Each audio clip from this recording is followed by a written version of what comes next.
Bonjour mes frères et sœurs, chers amis internautes, que la grâce, la joie, la paix du Seigneur Jésus nous accompagne en ce jour. Que son esprit nous éclaire et nous guide à travers ces quelques paroles que j'ai la joie en ce jour de partager avec vous. Le titre du message s'intitule « Veux-tu être un instrument de Dieu pour bénir ta génération ?» Veux-tu être un instrument de Dieu pour bénir ta génération? À chaque époque, Dieu a utilisé des hommes et des femmes pour révéler sa gloire, sa puissance, son nom redoutable. C'est ce que nous allons voir par la grâce de Dieu, par le moyen de deux hommes qui ont marqué leur génération. L'un était un prophète, il s'appelait Élie, et l'autre était un diacre, il s'appelait Philippe. Et nous allons voir ensemble comment ils furent utilisés par Dieu pour marquer leur temps, leur époque. Mais d'abord, parlons du prophète Élie. Qu'est-ce qui caractérisait son époque? C'était une période de trouble, d'apostasie, qui est quoi? Qui est en quelque sorte le reniement de la foi. Tout le peuple d'Israël s'était détourné du Dieu véritable pour s'incliner, devant du faux Dieu. On pourrait se poser, mais pourquoi une telle situation? À la tête du pays, il y avait un homme, un roi, Akab, qui était fortement influencé par une sorcière du nom de Jézabel. Et eux, ils voient un culte à Baal, à qui l'on attribue, disait-on, autorité sur la pluie, et qui détenait le secret des récoltes. C'est ce qu'on disait. Or, le peuple d'Israël avait reçu ce commandement divin que nous retrouvons dans le livre de Deutéronome, au chapitre 6, au verset 14 et 15. Vous n'irez point après d'autres dieux d'entre les dieux des peuples qui sont autour de vous, car l'Éternel ton Dieu est un Dieu jaloux au milieu de toi. La colère de l'Éternel ton Dieu s'enflammera contre toi, et il t'exterminerait du dessus de la terre. Amen. Amen. Donc il est dit, vous n'aurez point d'autres dieux. Donc l'Éternel a parlé au peuple d'Israël. Pourquoi? Parce que c'est un Dieu jaloux, c'est un Dieu qui ne partage pas sa gloire avec aucun autre Dieu. D'ailleurs, le psalmiste affirme en parlant de faux dieux, dans le psaume 115 au verset 4 et 6, il dit, leurs idoles, donc les faux dieux, sont de l'argent et de l'or. Elles sont l'ouvrage de la main des hommes. Elles ont une bouche et ne parlent point. Elles ont les yeux et ne voient point. Elles ont les oreilles et n'entendent point. Elles ont un nez et ne sentent point. Mais l'Éternel, l'unique Dieu qui a fait les yeux et la terre, est totalement opposé par sa puissance, sa gloire, son amour à toutes ses idoles. C'est dans un contexte difficile que le prophète Élie sera utilisé par Dieu pour révéler qui est le vrai Dieu. Mais avant cela, avant que le peuple d'Israël reconnaisse l'Éternel, l'unique Dieu, il y a une épreuve terrible qui l'attendait. Et cette épreuve nous est défini dans 1 Roi, au chapitre 17, au verset 1er. Élie le Tisbite, l'un des habitants de Galaad, dit à Akab, l'Éternel est vivant, le Dieu d'Israël dont je suis le serviteur. Il n'y aura ces années-ci ni rosée ni pluie, sinon à ma parole. Amen. Amen. Donc une épreuve terrible attend le peuple, l'absence de pluie. Et qui dit absence de pluie dit récolte difficile ou absence de récolte. Et ce n'est que le livre de Jacques qui nous donne la période de temps où cela a duré. Cela a duré exactement 3 ans et 6 mois. Alors on peut s'imaginer un peu la scène, 3 ans et 6 mois sans pluie.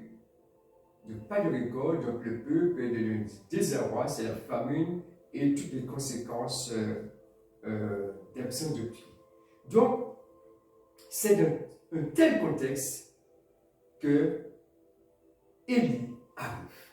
Mais l'Éternel va pourvoir aux besoins de son prophète. Dans un premier temps, il va se cacher près du torrent, et c'est là qu'il va étancher sa soif, et les corbeaux vont venir lui apporter la nourriture. Le choix de Dieu, à bien des égards, est déconcertant pour la raison humaine. Comment Dieu va choisir des charognards, des oiseaux qui ont une mauvaise réputation pour pouvoir apporter une solution à son prophète. Puis quand le torrent fut à sec, l'Éternel envoya Élie vers une pauvre veuve à Sarepta, une ville qui se trouvait en dehors du territoire d'Israël. Cette pauvre veuve, eh bien, chaque jour, la crainte, le doute l'envahissait. Pourquoi? Parce qu'elle voyait ses réserves diminuer au fur et à mesure, et surtout, elle n'avait pas le moyen de pouvoir se réapprovisionner. Donc, on peut imaginer sa crainte, on peut imaginer vraiment le doute qui l'envahissait. La mort rôdait autour d'elle, ainsi que de son fils, parce que, eh bien, elle avait un fils. Prête, cette mort à engloutir cette pauvre veuve. Et un jour, elle avait déjà tellement réfléchi, sûrement elle était envahie par des pensées négatives, et elle avait déjà tellement réfléchi, un jour, elle était en train de préparer son dernier repas. Elle pensait que voilà, le moment est venu. Eh bien, je prépare mon dernier repas, je vais ramasser du bois, préparer mon repas, et après, mon fils et moi, eh bien, nous allons attendre la mort. Mais Dieu n'avait pas dit son dernier mot pour cette famille. C'est vrai que sa foi allait être mise à l'épreuve parce que, avec le peu dont elle disposait, eh bien, quand Élie le prophète va arriver, eh bien, il va lui dire, mais prépare-moi à manger. Elle avait un choix. Elle avait très peu.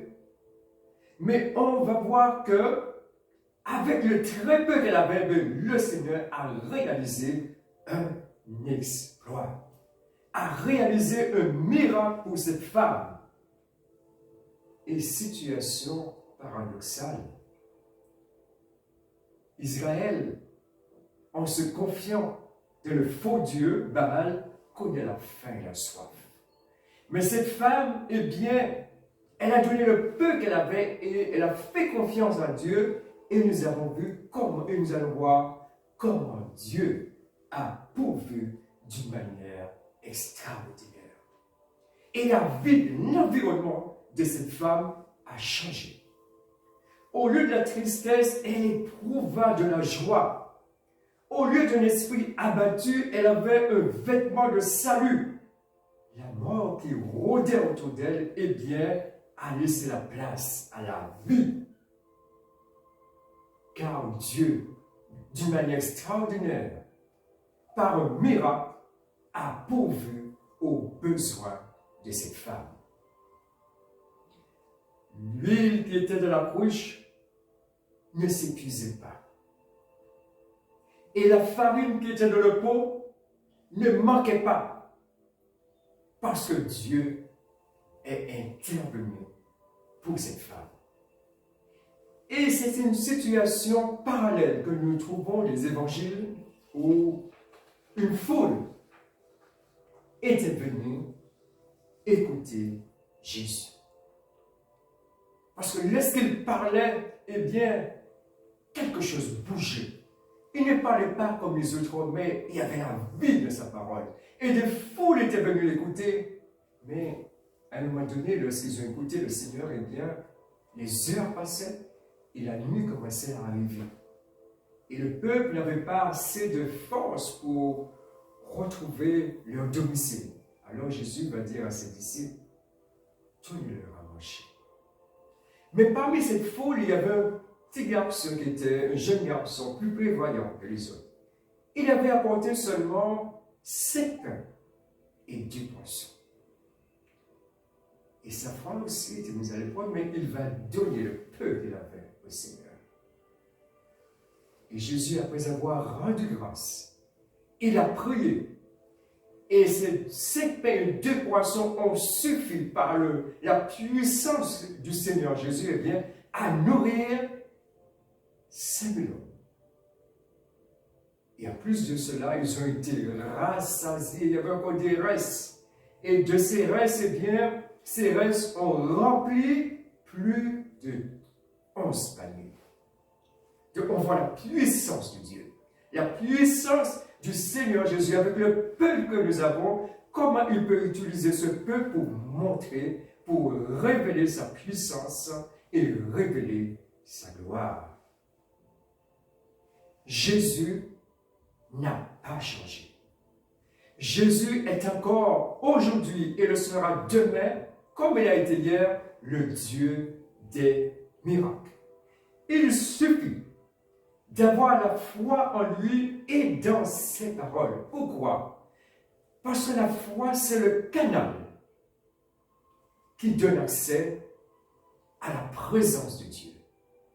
C'est le canal qui donne accès à l'Esprit de Dieu pour non seulement travailler dans notre vie, mais aussi être une bénédiction pour notre entourage.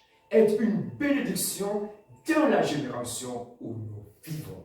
Sans la foi, il est impossible de plaire à Dieu.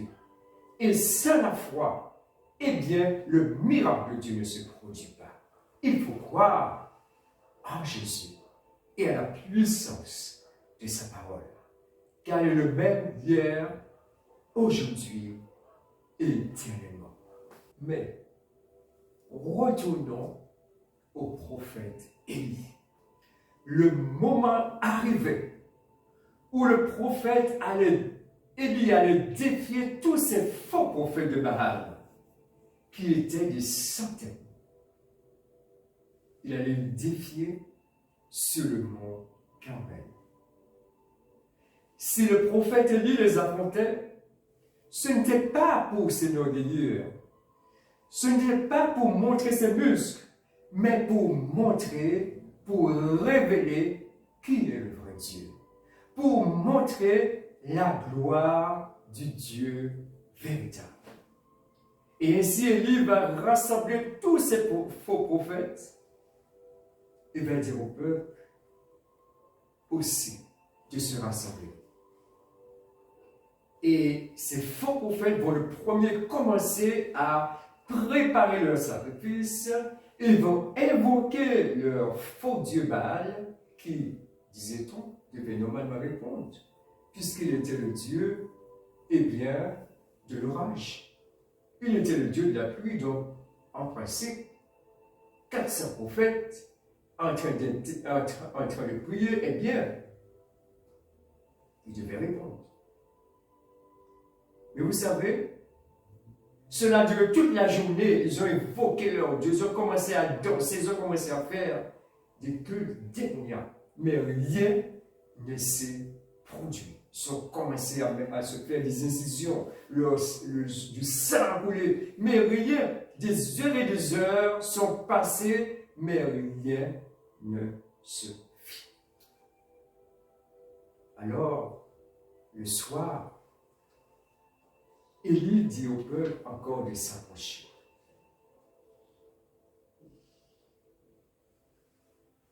Et là, quand le peuple s'approchait, parce que, vous savez, il y avait véritablement une confrontation de puissance sur le mont Carmel. Parce qu'au-delà d'Élie, au-delà de ces faux prophètes, eh bien, il y avait une puissance spirituelle qui affrontait la puissance de Dieu. La puissance de Dieu contre tous ces esprits d'égarement, de séduction, de mensonge. Mais Dieu a eu la victoire. Vers le soir, Élie fit approcher tout le peuple. Il rétablit l'autel de l'Éternel et prépara son holocauste. Il fit un bassin pour montrer que sa tâche serait encore beaucoup plus difficile parce qu'il fit un bassin autour de l'autel. Et ce bassin avait une contenance d'environ plus de 30 litres d'eau. Mais ce n'a pas suffi. Et il a dit apporter encore de l'eau et verser sur les sacrifices de bois. Et ils le firent pendant une fois, 2 fois, 3 fois. Et maintenant, le prophète Élie va commencer à prier. Et un 3, dans sa prière, il va dire que l'on sache, donc que tout ce peuple qui est autour de moi sache qui est le vrai Dieu. C'est vrai, ils ont l'expérience que les faux prophètes invoquaient leur Dieu pendant des heures, mais rien ne se passe. Mais là maintenant, eh bien, ce peuple-là qui est autour de moi doivent savoir qu'il y a un Dieu qui répond. Et lorsque Élie a commencé à prier, lorsqu'il a commencé à invoquer le seul vrai Dieu, celui qui a créé les cieux et la terre, eh bien, il n'y a pas eu 1 heure, il n'y a pas eu 2 heures, mais en quelques instants, le feu de Dieu est descendu et a consumé l'holocauste. Le bois, les pierres, la terre même, eh bien, le feu de Dieu est descendu et vraiment a consumé ce sacrifice. Et même toute cette eau qui était autour de l'autel, eh bien, ces 30 litres d'eau, eh bien, quand le feu de Dieu est descendu, ces 30 litres d'eau ont laissé la place à une vapeur, tout simplement. Quelle a été la réaction du peuple d'Israël, qui était là, qui assistait à la scène? Nous allons voir dans 1 Roi, au chapitre 18, verset 39. Quand tout le peuple vit cela, ils tombèrent sur leur visage et dirent, « C'est l'Éternel qui est Dieu, c'est l'Éternel qui est Dieu. » Amen. Amen. Enfin, la gloire de Dieu s'est manifestée. Et le peuple a reconnu qui est le vrai Dieu. Donc, le Seigneur a utilisé son prophète pour ramener toute une génération à la vraie adoration, au vrai culte qui est celui d'adorer uniquement l'Éternel. Et cela me fait penser un peu à la ville de Samarie, qui était un mélange de populations. La ville de Samarie, les évangiles, où l'on voit que Jésus, eh bien, a eu un intérêt pour cette ville quand il a visité notamment près d'un puits, la Samaritaine, où Jésus va lui révéler son identité, va lui révéler le Messie, mais surtout, ce qui va frapper cette femme, c'est que Jésus va lui raconter tout ce qu'elle avait fait, en détail. Alors cette femme étonnée va aller de la ville et va dire, voilà un homme qui m'a dit tout ce que j'ai fait. Et cela a été une porte d'entrée pour que le Seigneur aussi annonce la bonne nouvelle aussi à ces Samaritains. Mais, quelques années plus tard, eh bien, ce qui va se passer, c'est que l'évangile sera prêché par l'apôtre Pierre et par les apôtres, et une assemblée à Jérusalem va prendre naissance. Et cette assemblée était bien. Il y avait la parole de Dieu, il y avait des miracles qui se produisaient par la main des apôtres, des prodiges extraordinaires qui se réalisaient au nom de Jésus. Et c'était tout heureux d'être là. Mais le but du Seigneur, c'est que cette bonne nouvelle, eh bien, de l'évangile parvienne jusqu'aux confins de la terre. Alors, qu'est-ce qu'il va faire? Il va permettre tout simplement à la persécution de s'installer. Et les apôtres vont rester à Jérusalem, mais tous les autres, eh bien, vont partir. Et un homme, un diacre, qui était au service de l'Église, eh bien, il va aussi partir, mais il va aller en Samarie, dans une ville de Samarie. Et là, quelque chose d'extraordinaire va se passer. Il va visiter cette ville et nous allons voir que la gloire de Dieu va se manifester. Parce que cette ville était retenue captive par des esprits démoniaques, des esprits d'infirmité, des personnes qui étaient démonisées. Pourquoi? Parce que dans cette ville, il y avait un homme qui se donnait pour important. Et cet homme exerçait des actes de magie. On l'appelait Simon. Simon le magicien.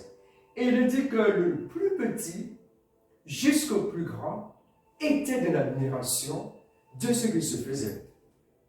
Et la ville était captive, des malades de partout, des gens qui étaient démonisés, tout cela. Mais Philippe, rempli du Saint-Esprit, poussé par l'Esprit de Dieu, il va annoncer la bonne nouvelle de l'Évangile. Va-t-il utiliser, je dirais, des prédications remplies de philosophie? Non.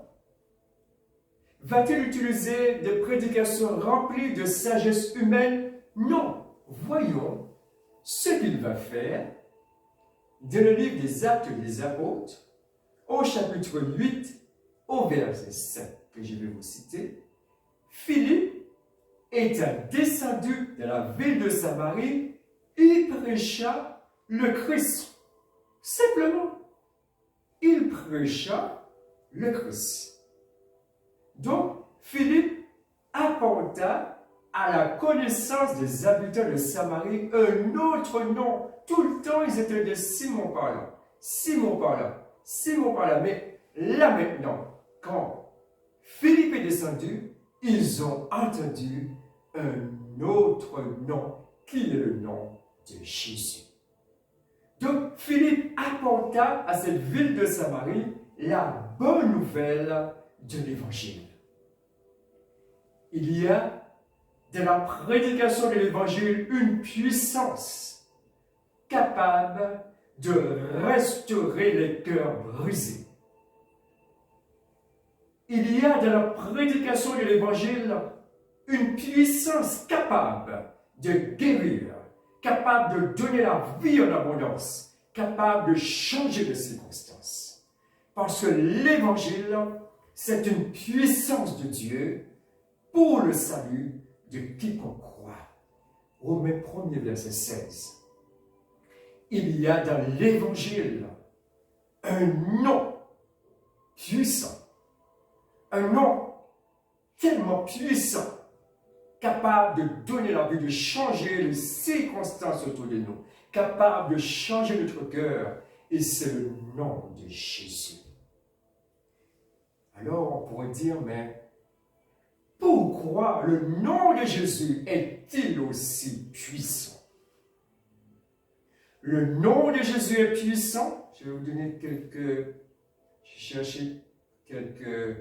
raisons pour lesquelles le nom de Jésus est aussi puissant. Le nom de Jésus est puissant car il n'y a aucun autre nom qui a été donné parmi les hommes par lequel nous devons être sauvés. Acte 4, verset 12. Le nom de Jésus est aussi puissant car c'est le nom de celui qui est ressuscité d'entre les morts. En novembre 1922, un célèbre archéologue du nom d'Howard Carter découvrait un tombeau qui est devenu célèbre, le tombeau de Toutankhamon. D'après les historiens, c'était un jeune pharaon qui est mort vers l'âge de 19 ans. Et cela s'est passé il y a environ plus de 3000 ans. Et aujourd'hui encore, le corps embaumé, momifié de Toutankhamon repose dans une vitrine transparente par mesure de protection.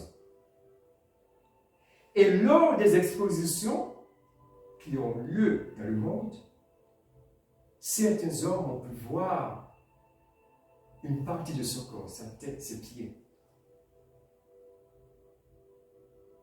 Mais, il y a 2000 ans, Jésus est aussi mort. Son corps a été mis dans le tombeau de l'homme riche, Joseph d'Arimathée, quelque part à Jérusalem.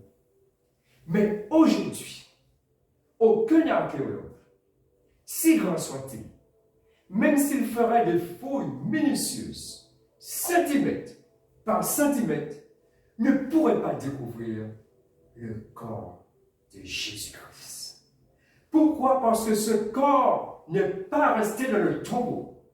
Ce corps est ressuscité. Le tombeau de Jésus est désormais vide. Il a donné la preuve à plus de 500 frères. Il a donné la preuve à tous ses disciples qu'il est ressuscité. Il a parlé des choses qui concernent le royaume de Dieu. Il a mangé. Il a bu avec eux. Et puis, il a été élevé au ciel. Et l'apôtre Pierre ainsi que tous les autres disciples, vous savez, ils ont payé de leur vie pour que cette vérité indéniable, cette vérité fondamentale pour notre foi chrétienne parvienne jusqu'aux extrémités de la terre. Et cette vérité, c'est que Jésus-Christ est vraiment ressuscité. Il est vivant pour toujours. Et quelques années plus tard, lorsque Jean sera exilé sur l'île de Patmos, on peut se poser, mais quel crime qu'il avait commis pour être ainsi exilé? Le seul crime qu'il avait commis, c'est celui d'apporter la bonne nouvelle, de rendre témoignage de Jésus. Comme aujourd'hui dans le monde, il y a beaucoup de nos frères et sœurs qui sont persécutés simplement. Le seul crime qu'on leur reproche, c'est d'aimer Jésus, de parler de Jésus autour d'eux. Eh bien, c'est pour cette raison que l'apôtre Jean a été exilé pour sa foi. Et alors qu'il a été exilé pour sa foi et que le Seigneur semble encourager à travers lui tous les disciples du monde entier, eh bien, un jour, un dimanche matin, eh bien, saisi par l'Esprit de Dieu, il a une vision du Christ ressuscité. Et voyons ce que le Seigneur a dit, le livre de l'Apocalypse, au chapitre 1er, au verset 17 et 18. Quand je le vis, je tombais à ses pieds comme mort. Il posa sur moi sa main droite en disant « Ne crains point, je suis le premier et le dernier et le vivant. J'étais mort et voici je suis vivant au siècle des siècles. Je tiens les clés de la mort et du séjour des morts. Amen. » Amen. Donc Jean, saisi par l'Esprit de Dieu, à la vision du Christ ressuscité, à la vision de Jésus qui est ressuscité, Jésus s'approche et lui dit « Ne crains point, j'étais mort. » Le seul qui peut conjuguer cela est parfait. J'étais mort et je suis vivant au siècle des siècles. Donc Dieu, Jésus est réellement vivant, vivant pour toujours. C'est pour cela que ce nom, le nom de Jésus est aussi puissant. C'est pour cela que le nom de Jésus peut transformer les choses intérieurement, peut transformer notre vie. c'est le seul nom capable de changer et de changer vraiment. Donc, de même que l'Éternel a utilisé le prophète Élie, de même qu'il a utilisé Philippe, de même qu'il a utilisé et qu'il utilise encore bien d'autres de ses serviteurs et servantes pour être simplement des vases d'honneur pour leur génération, de même aujourd'hui, toi qui m'écoutes, mon frère, ma soeur, toi qui m'écoutes, cher internaute, ce même nom qui a changé tant de vies, ce même nom est capable de changer aujourd'hui ton environnement, de changer ta vie, de changer ta destinée. Il suffit simplement de croire. Et ainsi, ce n'est pas par notre propre force. Parce que le Seigneur a dit, ce n'est ni par ta force, ni par ta puissance, mais c'est par mon esprit, dit le Seigneur. Et lorsque nous croyons en lui, eh bien, il nous remplit de son esprit. Et avec son esprit, eh bien, il nous permet d'être une bénédiction pour notre génération. Alors, cette question du début se pose encore aujourd'hui. Veux-tu être un instrument de Dieu pour bénir ta génération, pour bénir, être une bénédiction non seulement dans ta famille, non seulement de ton foyer, non seulement de ton assemblée, mais pour ta ville et aussi pour ton pays. Mais n'oublions jamais, sans Jésus, nous pouvons rien faire. Et ce n'est pas par notre propre force, mais c'est par l'Esprit de Dieu, par sa puissance, que nous sommes plus que vainqueurs. Parce que le Dieu des victoires, le Dieu qui a créé toutes choses, eh bien, vit par son esprit dans celui qui croit en Jésus. Et aucune puissance, aucun autre Dieu aussi puissant que Jésus-Christ de Nazareth. Donc que le Seigneur nous bénisse encore en ce jour. Et sachons qu'avec le nom de Jésus, chrétien, nous avons la certitude, nous avons la foi que nous sommes le véritable et avec Jésus-Christ, non seulement nous avons la vie, mais nous ferons aussi des exploits.